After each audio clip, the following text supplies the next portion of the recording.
And that's when my journey of writing started. And it was kind of easy. While I was connecting, how do I communicate better? Somehow I was looking for my purpose. What do I do next during those? Like, I remember being in pre sales 2012. So, and also helping me recite the like Gita. I read it when I was in class 4 because my Nanima used to love it. While I remember chanting Hanuman Chalisa every evening after washing my feet because my Dadima was fan of it, and I would spend time like an hour with her during this time. God Sent an Angel was special for me because one day on a Facebook on 14th February, way back in, I think, UK, so it should be 2015, 16, somewhere that time, I asked people to give me the words, I would write the poem. So that poem is coming from like collecting 24 in 24 hours the words and coming up with a poem. It could be coming from that, or normally when I'm traveling, I would just have an audiobook going for me because you are traveling for an hour. That's a very peaceful time. You can do anything that you want to do it. Hi, and welcome to Soul Velocity. I am Snehal Singh, your host, and I'm excited to take you on this incredible journey where we tap into the wisdom of entrepreneurs, authors, and creative visionaries, people who are transforming the world in ways we cannot even imagine. As the name suggests, soul velocity is all about finding that pivotal direction for your soul, mind, and body. A place where deep, real conversations ignite the fire to keep you moving forward. Right now, I'm thrilled to bring you a special series called as Voices and Verses 100 Authors and Countless Stories. This series is all about celebrating the writing world, connecting with authors, publishers, marketers, entrepreneurs, screenwriters, playwrights, and filmmakers who are shaping the stories that inspire us all. Through these conversations, my goal is to encourage aspiring writers, support seasoned authors, and spark new ideas that can inspire you to take you on your own creative journey to the next level. Whether you're here to learn, connect, or simply just enjoy some amazing stories, you are in the right place. Let's dive in together.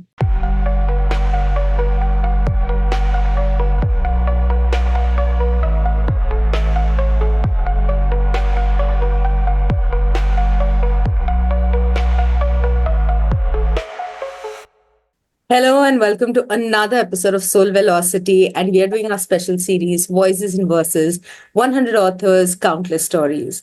Today, as well, we have an amazing writer, poet, and someone who is also from an IT industry, a perfect balance of left and right brain. So let's deep dive into a conversation with Bhoomika, who is an author, a coach, and as I said, she also does work in an IT industry. So, Bhumika, first of all, welcome, and thank you for being here.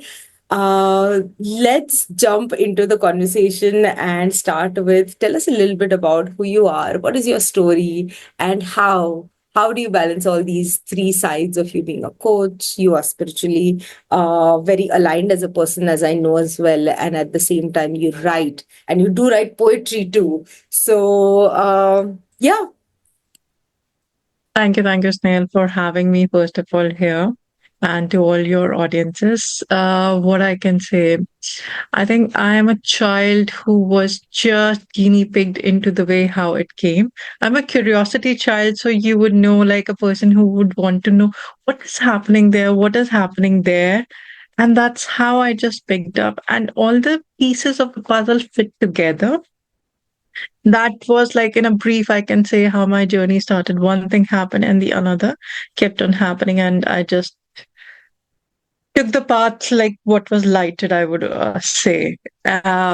Yes. And sometimes the question that you asked, how do I balance it? Um, for that, I think my IT brain, which is an analytical side of the brain, which helped me to make a structure, make a discipline that I don't take any outside work apart from it. And I've dedicated some hours for writing. Like I don't start my day without writing my morning pages.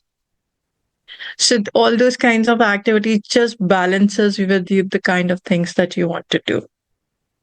Thank you for actually saying that, because that takes me to my next curious question, which is uh, what inspires you to have diverse fields? Like mostly people just pick one and then they follow through with that. But you are into diverse fields. So was there a turning point that brought that clarity as to what your path is, or what do you think your path is? So I think let's start from a very basic thing. Like I was very fascinated with all the MBAs while growing up. Like as a 4 year child also, I would see an MBA grad near my father. They were talking like all you have your what do you say friends around you who are elder to you a lot. My sister is 6 7 years 5.5 years elder to me, so I was always raised by people who were a bit elder, looking up to them. And what I want to become on that journey was becoming very easy. And then when I did my MBA, there was one professor who said the best thing that you can do is write your own expression. And that's when my journey of writing started. And it was kind of easy. While I was connecting, how do I communicate better? Somehow I was looking for my purpose. What do I do next during those? Like, I remember being in pre sales 2012. I thought I really want to be valuable to the society. That's where my coaching journey also blended together nicely. And writing always helped me connect to the audience better. Interesting. Um, as I said earlier, what amazes me about you is both, the left and the right brain at the same time. You are very spiritually aligned. So I want to know, what does spirituality mean to you? Like, has it influenced your personal, professional life? Do you think you're on that spiritual path? What is your take on spirituality? So it's all the words that you want to give it. Is it the religion or is it the spirituality in my mind? But if you're doing the things like either you read the book like Gita that also says something like that, or you read Deepak Chopra, Seven Laws of Spiritual Success. Both have the same blend and the direction. So I have always realized that whatever you want to do it, just be sure that you don't do any harm to anybody else. And when the things you do it, things come naturally to you. You would have days when you want to have like I want to get it. I was that in that mode also, like I want to have this, fighting for it. But then I found out that the path of least resistance is easy one, and why not choose it? And doing the right thing is far more better and easy. You sleep easy. A giver is always easy to sleep than a receiver, Hmm. because your choice, you have chosen it. I always went with that thought. As much as I could give to the other people, I gave it. Very well said. So, were there any specific experiences? Because, at such young age, the level of depth that you're talking about, okay, is high. While it sounds simple, we know it's not that easy to practice it as well. So, were there any specific experiences or challenges that deepened your spiritual practice? I would not say that the challenges were not there, but then I think the basis was very much right integrated into my mindset also. Like I remember spending time with my both sides grandmothers, my father and my mother side, both. We call it Nanima and Dadima in Hindi. Uh, both were very religious people and both were Arismaji. So they never were like putting me into a pressure of doing a Murti puja, an idol worship, but just remaining having a faith stronger than above. So, and also helping me recite the like Gita. I read it when I was in class 4 because my Nanima used to love it. While I remember chanting Hanuman Chalisa every evening after washing my feet because my Dadima was fan of it, and I would spend time like an hour with her during this time. So I would say, and at the end of the day, my father is always like, you don't have to do anything if your intentions are right. Hmm. Rather than doing the things differently, uh, just make sure you say it in the right manner, right wordings, and everything would fall into place. So I would say the childhood basis helped me throughout the life when there were some troubling times. Let's put it that way. So, if I may, a follow up question here, and that is, do you think, and this is again coming from a space of curiosity and how we generally as humans act, Mm, right? So, we know all of these things. We have been taught since childhood, knowingly, mm, unknowingly, it's been there. But mm. do you feel that in times of distress, we actually uh, remember more than actually when everything is going fine? Oh, a lot. I think if I am troubled, uh, I would rather go to the Almighty and say something out that, okay, this is something is not working out. You have to take care of it now.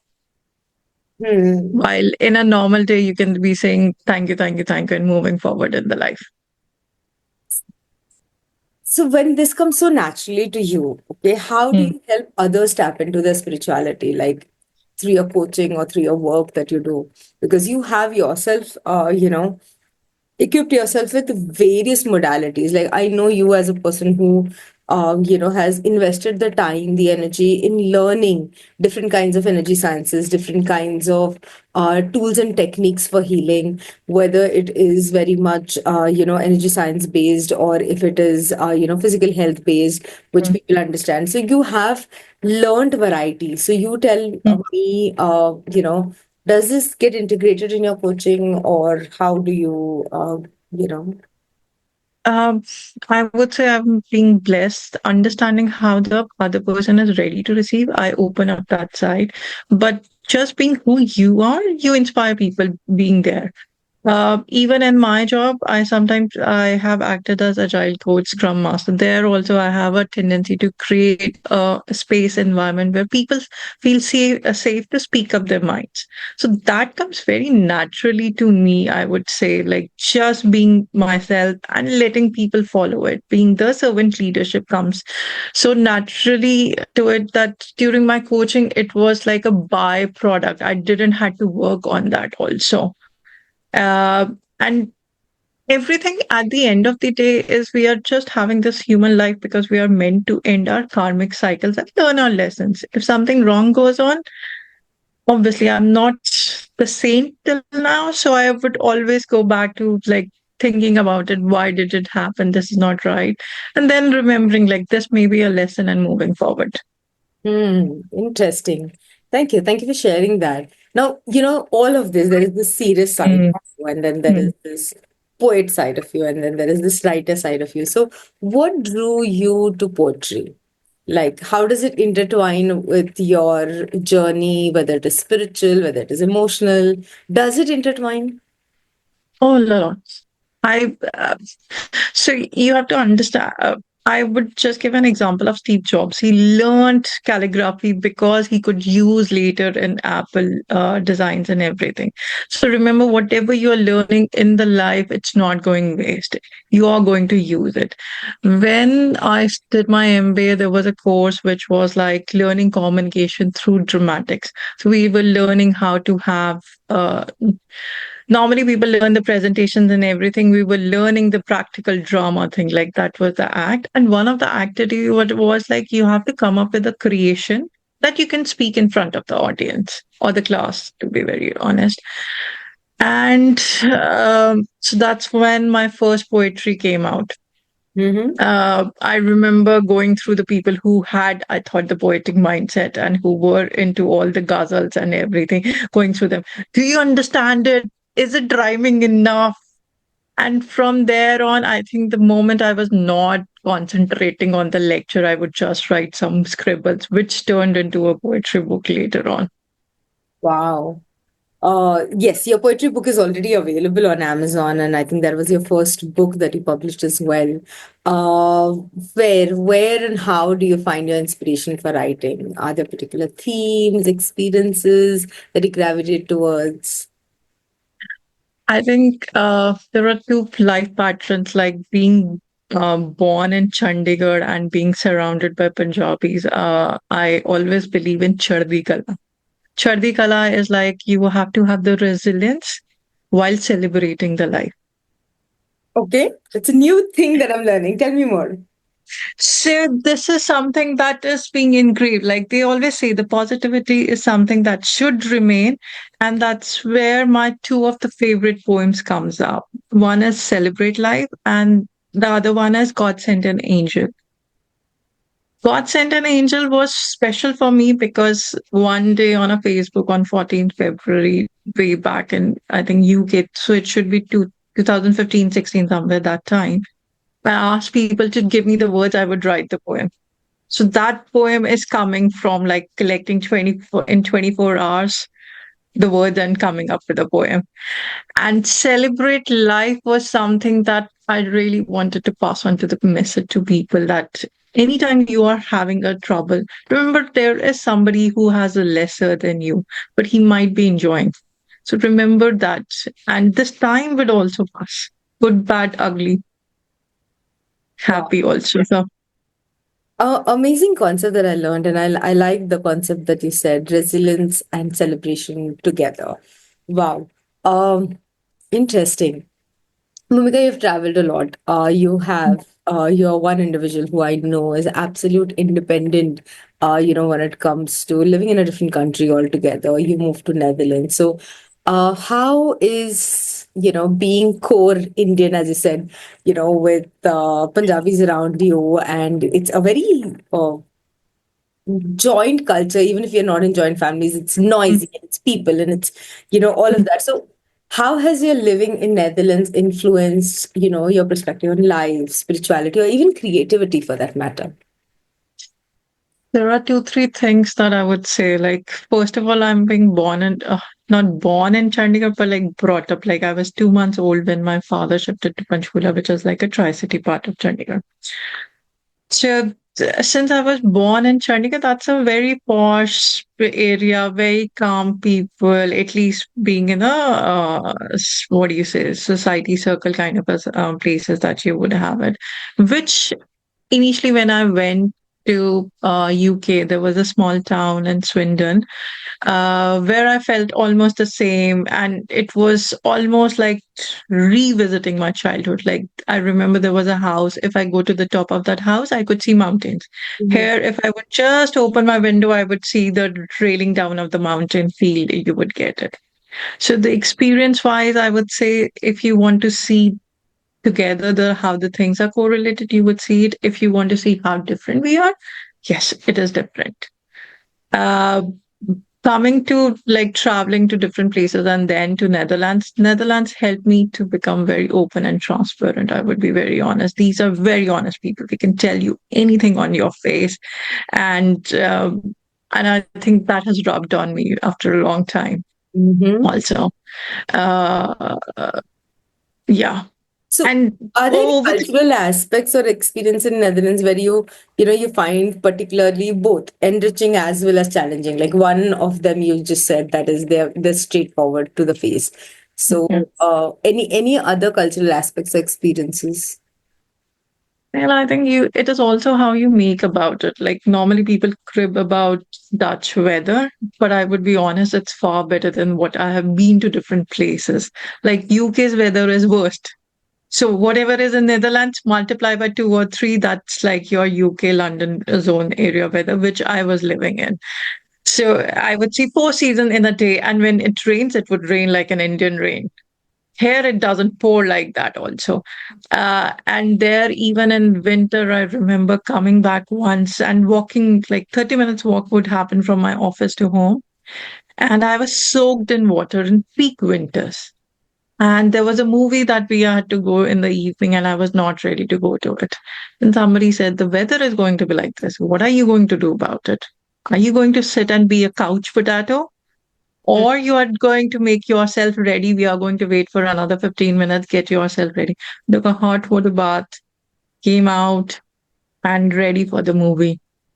I like that. I think we have become kind of lazy with time where we are not trying to I think COVID also changed that. Many people have got so much in their comfort zones that we have more. Things have reversed. We have more clothes to wear at home than clothes to actually go out. It was always the other way around. We always had very limited sets to wear at home because we used to literally come home to eat and sleep. And that Yeah. changed in reverse. So I like the couch potatoes. I think it's a question that we should ask ourselves. But do you think living in different countries, because I personally believe that when we travel, it Hmm. changes you in A lot. amazing ways, and it also makes you very adaptable in nature. But at the same time, it's not everybody's cup of tea to keep moving countries and then living in a country where your first language and their first language is very, very, very different. So, do you think living abroad has impacted your personal growth or the way you approach your work or the way you approach A life? lot. Like, I think I would say I've traveled a lot, which really helped me to understand the people a lot. Adaptability comes because I think in like NLP, we have this concept of because of our, we experience anything because of our past experiences, then beliefs, and then we filter through a lot of parameters of delation generalization and how we view the world. And ultimately, any experience becomes our map of the world. And from that, we keep on having it again and again. Since I was traveling and I was seeing it people more, like if I look back in India, I was only talking to basically North Indian, that would be very precise. Netherlands was first time I was talking to even like South would I would be saying. And then even within that, when I was shifting projects, one time I worked with a Hyderabad project, one with Tamilian project, and there were different people. And international domain is where I think is the best to be because everybody wants to gel together also Hmm. and adapt. So you have the best of the teams in the international environment. If you ask me, I think I enjoy them most. Interesting. Very interesting. Bhumika, you do so many things. Like, I know you as a person who is an absolute learner, who invests, Mm, as I said, time, energy, in learning new things, and mm, you're always at it, like learning something new and so on. Plus, you have your full-time job that you do. Plus, you mm, at times also are mentoring and coaching and guiding mm, individuals. mm, And there is also this side of you which reads a lot. So, mm, how do you pursue reading? Like, I know that you have read a lot of books even in the past mm, 1 year that I know you in terms mm, of, conversations of I read this and that, but mm. the list is long. So where do you find the time? I think you don't have to find the time. Time finds you. It's very funny. Like you can be say, I have a third world problem of not sitting chill. It could be coming from that, or normally when I'm traveling, I would just have an audiobook going for me because you are traveling for an hour. That's a very peaceful time. You can do anything that you want to do it. And sometimes I really like the physical book. My house has turned into a physical book also. Sometimes I feel it started with one shelf. Now it's not contained in three also. Interesting. As we come to the last segment of our conversation today, so Bhumika, if you could offer like one piece of advice to someone who is trying to, balance passion, purpose, profession, which comes very naturally to you, what would that be? And you can give multiple tips as well. That's cool. I would say learn to know your own purpose first.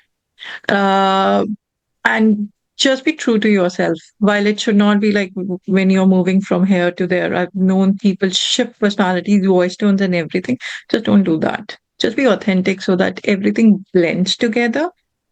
It's not the switch that you have to do it. And secondly, have a very good timetable, strict discipline. Like, okay, this is the time frame that I'm going to finish it, and then you would be able to do it. Cool.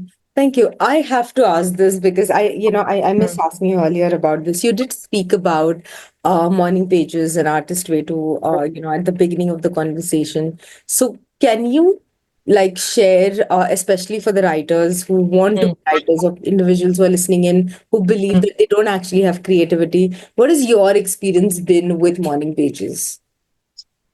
For me, morning pages are my safe space. I think I can tell anything, and it just gives you the guidance. Also, if you're ready to listen with the artist date. Although sometimes, initially when I started it, I was the first one to crib it. I can't write it. I can't write it.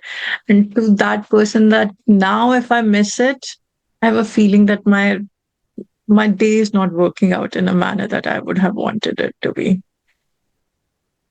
Interesting. That it centers me, and there are things that you can bring to yourself to center it. It could be just going through the temple or just worshiping it or just having a glass of water, whatever you want to do it. Just keep those things which centers it. For me, morning pages centers it. Perfect. Thank you for answering that so beautifully and summing it up as well. Your upcoming project, I definitely know the book that you're coming up with next, but tell us a little bit about what is that book going to be about. And you are one of the authors for both our latest books, which is Dare as well as Navarasa. And you know, tell us a little bit about your writings. How did they differ? Like, how was Dare writing for you? How was Navarasa, which is fiction, to complete non-fiction, to your own book, which is not a short book. So, how did you make all of this happen? And yeah, Um, I would always say, like, you always choose, you don't choose the stories, stories choose you, whatever. I have an instinct of going by my first instinct, whatever it is. I say yes and no because it's not right or wrong, because I feel it in the gut. Since I listened to it, I said yes to a lot of things. And this was some of the events where I said yes. Then it's all easy. Like, okay, this is the emotion that you have to imbibe it. What would you think all about it in the past? Once you start pouring it out, the story flows. interesting. Then you have to come up with the analytical mindset of being into what and how you are doing it. Like I said, since I do a lot of analytical work and the creative work, I can switch like a switch second. I don't have to think about it also. Beautiful. And tell a little bit more about your book, the one that is whole and soul yours, and it is a non-fiction, very much away from poetry, which is a distinct writing of yours. So tell us a little bit about what is that book going to be about and what are readers expecting out of it. So I think the book is all about living the way we are meant to live it. It's mostly about to even think about the dreams, we really need to have the energy and we really need to focus on our body. We can't keep it a secondary thing and expecting the results from it. And some here and there tips that I learned it on the journey and I invested on. So giving it as some snippets so that people don't have to invest that time to know about it. Interesting. Thank you, Bhumika, for this. Any parting words for our listeners? I think just be true to yourself. There would be moments when you would feel vulnerable, but those moments would help you define who you are and your authenticity. Thank you. Thank you so much. And it has been a wonderful talk. You have shed light in so many different areas, and especially, I love the segment about how travel changes an individual, and it more. I hope it motivates all those who are choosing to be the couch potatoes. And yes, because I personally believe that yes, we all have started taking a back seat when it comes to stepping out. And I think you are encouraging a lot of us to step out of that comfort zone. So thank you for being here and giving us this time. And to all the listeners, that was Bhumika for you. And I will meet you again. But until then, please remember, we all are one abundant. All we need to do is claim that abundance by taking one step at a time. So I hope you have taken that one step today. Thank you. Thank you, guys.